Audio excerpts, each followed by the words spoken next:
हरि ओम तत्सत। जीवन में देखा जाए तो कुछ भी अस्थाई नहीं है। यहाँ तक कि ये चंदा सूरज ये सब समय के फेरे में घूम रहे हैं। दुनिया में दो ही चीज़ सत्य है और मैं बता करके जाऊंगा कि अस्थाई क्या है। दुनिया में क्या है अस्थाई? एक ही चीज़ परमानेंट है, एक ही चीज़ परमानेंट है। यह समय भी सत्य प्रतीत नहीं होता है क्योंकि हर क्षण तो ये बदलते रहता है। शहर की ज़िंदगी तो सुई के कांटों पर है, हम लोग कुछ देखते ही नहीं है। उस कांटों के आधार पर सुबह हुआ अलार्म बजा, जगे अलार्म बजा, जो है ऑफिस गए अलार्म बजा, काम के अलार्म बजा, घर आ गए, फिर वही रूटीन, वही चक्री में कोल्हू के बैल के तरह जो है घूम रहे हैं। सुबह उठे, ये किए वो किए, एकदम फिक्स रूटीन है इंसान की, कोल्हू के बैल के तरह। फिर अस्थाई क्या है? इस चराचर जगत में सिर्फ एक चीज़ अस्थाई है जो सत्य है, और वही सत्य सुख भी है, और वह है भगवान का भजन। भगवान का भजन ही एक ऐसा चीज़ है जो इस जीवन के साथ भी है और जीवन के बाद भी है। क्यों? जीवन के बाद क्या है? क्योंकि ये जो हम लोग यथा स्वरूप यह संसार देखते हैं, वास्तव में ब्रह्म सत्यम जगत मिथ्या कहते हैं ना। सत्य जो है भगवान का भजन है, लेकिन दुनिया हमें बताती नहीं है। कब बताती है? जब हम इस दुनिया से जाने के लगते हैं, जब हम सुन नहीं सकते हैं, हमारे नाक कान सब स्थिर पड़ जाते हैं। क्यों? कि इसके अंदर से चेतना चली गई, आत्मा चली गई, सिर्फ शरीर बचा है। तब चार लोग कंधे पे उठा करके और पीछे से सैकड़ों हजारों लोग बोलते रहते हैं राम नाम सत्य है, राम नाम। अब ये उस समय बताने से क्या फ़ायदा? अब पछताए तो होत क्या जब चिड़िया चुग गई खेत। आदमी मौत से इसलिए नहीं डरता है कि मौत का उसके पास कोई अनुभव है, नहीं, वह इसलिए मौत से डरता है कि अपने किए गए कर्मों के ऊपर उसको बहुत पछतावा है, उसको बहुत अफसोस है कि हम भगवान का भजन कर सकते थे लेकिन नहीं किए। भगवान का भजन कर सकते थे लेकिन नहीं किए, इस अफसोस के चलते वह रोता है। जो कर सकते थे वो नहीं किए, जो नहीं करना चाहिए था वह खूब किए। किसी को पद का जो है, पद के पीछे पागल है, कोई स्त्री के पीछे पागल है, कोई धन के पीछे पागल है, लेकिन असली पागल तो वह है जो पा करके गल गया क्या? भगवान का नाम। भगवत भजन में जो पगला गया वही असली तो पागल है। उसने कुछ, उसकी पागलपन अर्थपूर्ण है, और ये संसार के पीछे जो लोग पागल हैं वो अर्थहीन हैं। जरा सा नज़र उठा करके देखें इतिहास में तो एक एक राजा महाराजा हजारों स्त्रियों से शादी किए। पृथ्वी के जो है अनेकानेक सुंदर स्त्रियों से उन्होंने भोग किया। क्या मिल गया? महल बनाए, सारे संसार को जीतने सिकंदर निकला, क्या मिल गया? क्या मिला?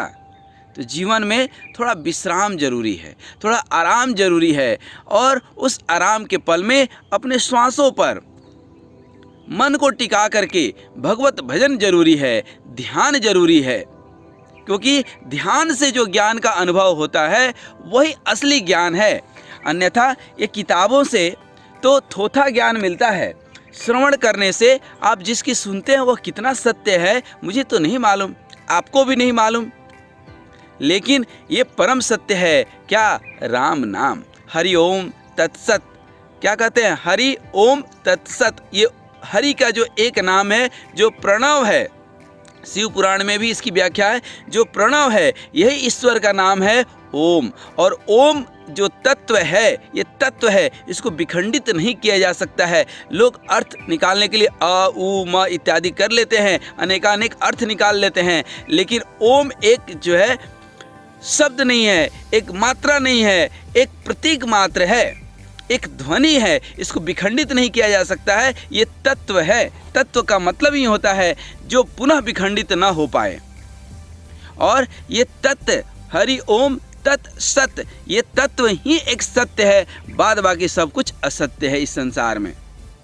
इसको थोड़ा अनुभव करें। अब बोलिएगा सर ये अनुभव करने से क्या हम संसार छोड़ करके भाग जाए? नहीं, भागना नहीं है, जागना है। भागने के लिए मैं बिल्कुल नहीं बोल रहा हूँ। मैं ये बिल्कुल नहीं बोल रहा हूँ कि आप जो कर रहे हैं कर्म, जो आपकी कर्तव्य है, उससे आप विमुख हो जाएं। नहीं, योगः कर्मसु कौशलम। भगवान श्री कृष्ण कहते हैं जब योग करोगे, भगवान का भजन करोगे, जो भी आप कर्म करोगे उस कर्म में कुशलता आ जाएगी, परफेक्शन आ जाएगा, आप उसमें सफल हो पाएंगे। कब? जब भगवान का भजन भी करते चलेंगे।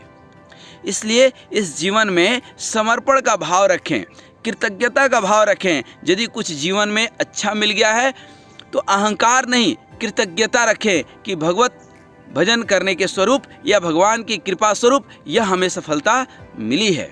और असफलता भी मिली है तो पूर्ण प्रयास करें। प्रयास करने में ऐसा करें कि उसमें कोई कमी ना रह जाए।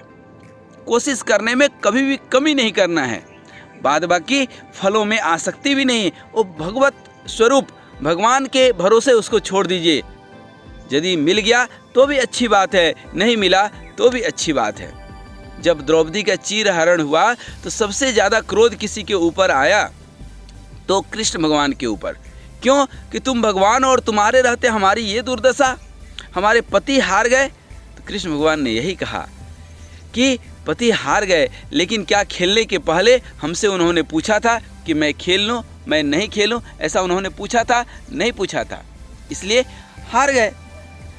यदि दुर्योधन ने बोला कि हमारे तरफ से हमारे मामा शकुनी पासा फेंकेंगे, तो क्या पांडव नहीं बोल सकते थे कि हमारे तरफ से हमारे कृष्ण पासा फेंकेंगे? और फिर कृष्ण पासा फेंकता और फिर देखा जाता कौन जीतता है और कौन हारता है।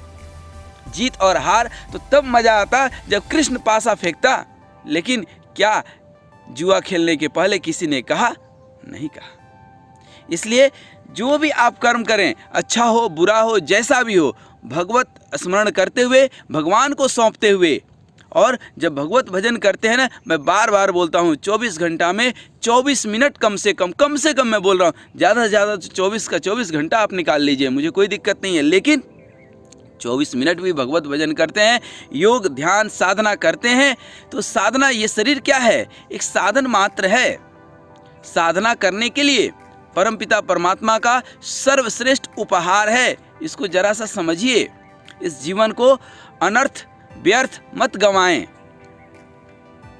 व्यथा में जीवन व्यतीत नहीं करें, कथा में व्यतीत करें। किसकी? भगवत की कथा में, अपनी आत्मा की कथा में। आत्मा राम बनिए, विषया राम मत बनिए। अपने आत्मा में राम को बसाइए, हरि ओम को बसाइए, भगवत भजन कीजिए, क्योंकि जीवन फिर न मिलेगी दोबारा। ये जीवन जो 84 लाख योनि देख रहे हैं ना आप, इसमें मनुष्य का जीवन छोड़ करके सारे जो जीव जंतु हैं ये सिर्फ भोग के लिए पैदा होते हैं। इनका कर्म अकर्म कुछ नहीं देखा जाता है, क्योंकि ये सिर्फ भोग भोगने के लिए जीवन जी रहे हैं, कष्ट उठाने के लिए। और मनुष्य जीवन ही है जो अपने को सुधार सकता है, कर्मों से वंचित हो सकता है, कर्मों का आश्रय लिया बिना भी कर्तव्य कर्म कर सकता है। एक सिर्फ मनुष्य कर्म ही है, मनुष्य का जीवन ही है जो ये कर्म करता है, 84 लाख योनियों में उसको भोगता है। इसलिए क्यों ना हम कुछ अच्छा कर्म करें। कभी आप सोचते हैं जिस इंसान को एक रोटी नसीब नहीं होती है, कुत्ते बड़े बड़े जो है गाड़ियों में घूम रहे हैं, लोगों के गोदी में घूम रहे हैं, ये भी तो पूर्व जन्म का ही कुछ है तपस्या, नहीं तो सबके साथ ऐसा तो नहीं होता है। इसलिए भगवान का भजन ही है जो जीवन के साथ भी है, जीवन के बाद भी है।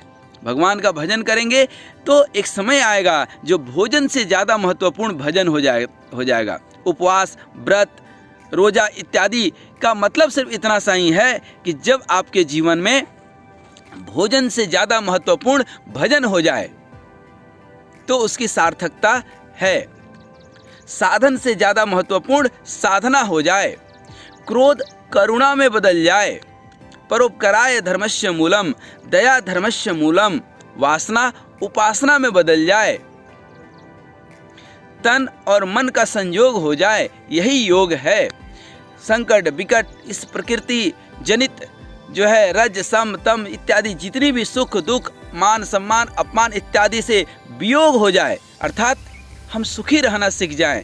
कोई गाली दिया तो भी मुस्कुरा रहे हैं, कोई ताली दिया तो भी मुस्कुरा रहे हैं, क्योंकि मुस्कुराना हमारा स्वभाव हो जाए। एक होता है कोई चीज़ छोड़ना, एक होता है छूट जाना, एक होता है त्याग करना, एक होता है त्याग स्वयं घटित होता है। जैसे महात्मा बुद्ध ने कुछ छोड़ा नहीं, छूट गया। यदि आज संसार में आप देखेंगे तो एक से एक त्याग करने वाले व्यक्ति कहते हम त्यागी बाबा हैं। तो त्याग करने का भी यदि अहंकार हो गया, चमत्कार दिखा देते हैं अपनी प्रशंसा पाने के लिए, अपने फॉलोअर्स बढ़ाने के लिए। अरे दुनिया में कौन किसके याद रखता है? चले जाइए 500 साल पहले, 1000 साल पहले, कौन किसको याद रखता है? आपको भी कोई याद नहीं रखता है। बुद्ध पुरुष को लोग याद रखते हैं। क्यों? क्योंकि उन्होंने छोड़ा नहीं, छूट गया। आप छोड़ नहीं पा रहे हैं। छोड़ पाते तो आप फिर याद नहीं दिलाते कि हमने करोड़ों रुपया पे लात मारा, हमने लाखों के ऊपर लात मारा। अरे वो लात ठीक से लगी नहीं आपकी। यदि लग गई होती तो आपको याद नहीं रहता। आप ये अहंकार नहीं पालते कि हमने लाखों के ऊपर लात मार दिया। अरे क्या खाक लात मारेंगे? वो आपको ऐसा लात मारा है जो अभी तक आप बोलते रहे हैं कि लाखों रुपया छोड़ दिए। तो जीवन में ध्यान दीजिए, कोई आपको परेशान कर रहा है, इसका मतलब कि वो परेशान आपको नहीं कर रहा है, वो खुद परेशान है। कोई गाली दे रहा है तो यह उसका स्वभाव है, आप मत लीजिए ना। लेना तो आपको है, अपने दिल और दिमाग को उसको मत लीजिए। वो अपना घर ले जाएगा, कोई भोजन लाएगा आपको देने के लिए, खिलाने के लिए, आप नहीं खाएंगे तो क्या करेगा? जबरदस्ती थोड़ी ठूस के खिला देगा, नहीं खिलाएगा। वो अपना ले जाएगा। तो गाली दे रहा है वो ले जाए, जो आपको अच्छा लगता है वो लीजिए, नहीं अच्छा लगता है वापस कीजिए। यही जीवन है। तो सिर्फ एक चीज अस्थाई है, एक चीज परमानेंट है। इस जगत में कुछ नहीं परमानेंट। तेल, चमेली, चंदन, साबुन चाहे लगा लो सेंट, कुछ नहीं परमानेंट।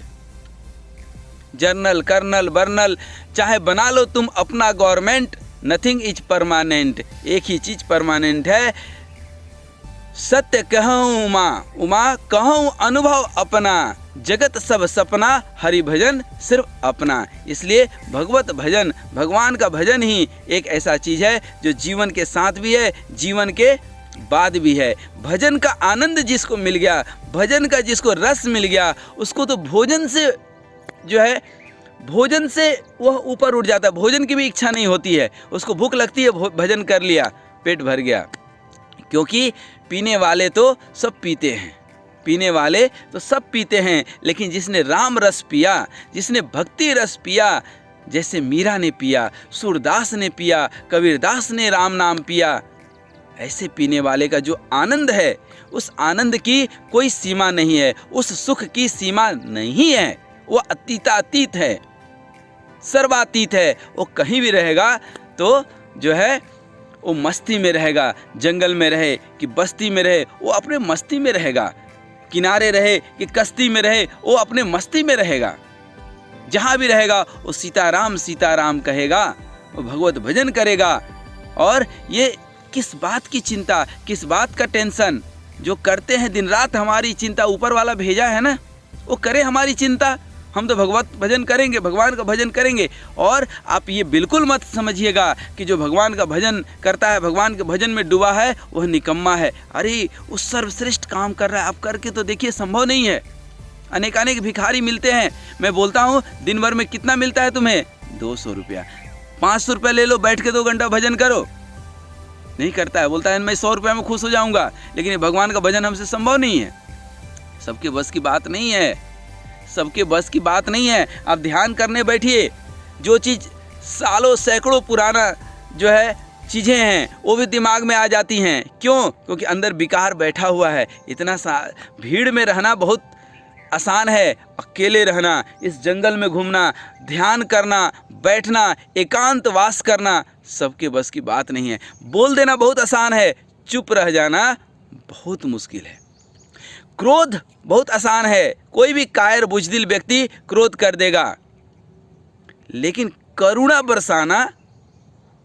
बरसाना बहुत मुश्किल है। वासना बहुत आसान है, लेकिन उपासना बहुत मुश्किल है। इसलिए आइए थोड़ा सा एक चुनौती स्वीकार करें और 24 घंटा में 24 मिनट हम भगवान का भजन करें। तो हमारा ये कर्म, जो भी हम कर्म करेंगे, योग कर्मसु कौशलम, जो भी कर्म करेंगे वो कुशलतापूर्वक कर पाएंगे और इस जीवन में भी सफलता पाएंगे और उस जीवन में लोक भी हमारा सुधरेगा, परलोक भी सुधरेगा। इस जीवन में भी सुखी होंगे और जब शरीर चले जाएगा इस शमशान में, आत्मा हमारी जहाँ भी जाएगी, जो भी शरीर पाएगी वो भी सुख होगा। इसलिए मैं बार बार कहता हूँ, ये भगवान का भजन ही है, एक सिर्फ ऐसा चीज़ है जो जीवन के साथ भी है, जीवन के बाद भी है। जीवन के साथ भी आनंद देगा, जीवन में भी आप आनंद पाएंगे, इस मनुष्य जीवन के बाद भी जो भी भोग, जो भी योनि या स्वर्ग मोक्ष जो भी आपको मिले, वहाँ भी आप सुख पाएंगे। यही परम सुख है, यही परम सत्य है। भगवान का भजन ही एक स्थायी है, यही सत्य है। लेकिन जीते जी बहुत कम लोग बताते हैं इस सत्य को। मैं उम्मीद करता हूँ इस सत्य को आप स्वीकार करेंगे और आपके हृदय में बैठे हुए परमपिता परमात्मा को मैं प्रणाम करता हूँ। हरि ओम तत्सत, हरि ओम तत्सत।